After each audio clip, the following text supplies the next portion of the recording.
The Supreme Climb. The Supreme Climb. April 26th. Take now thy son, and offer him there for a burnt offering upon one of the mountains which I will tell thee of. Genesis 22, verse 2. Character determines how a man interprets God's will. Reference Psalms 18, verses 25 and 26. Abraham interpreted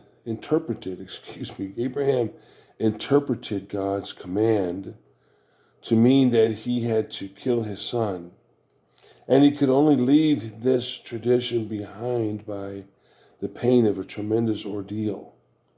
God could purify his faith in no other way.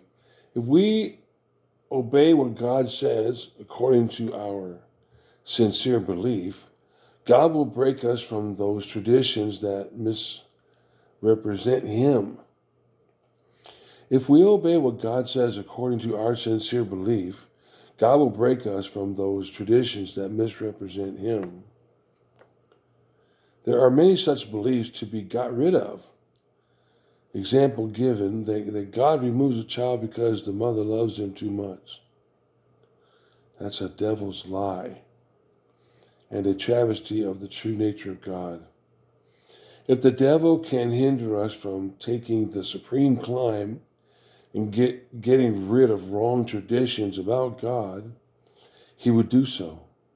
But if we keep true to God, God will take us through an ordeal which will bring us out into a better knowledge of himself, meaning a better knowledge of the Lord. The great point of Abraham's faith in God was that he was prepared to do anything for God. He was there to obey God, no matter to what belief he went contrary. Abraham was not a devotee of his convictions, or he would have slain Isaac and said that the voice of the angel was the voice of the devil. That is the attitude of a fanatic. If you will remain true to God, God will lead you straight through every barrier into the innermost chamber of the knowledge of himself.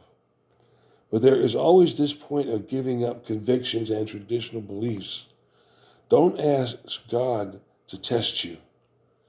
Never declare, as Peter did, I will do anything. I will go to death with thee. Abraham did not make any such declaration.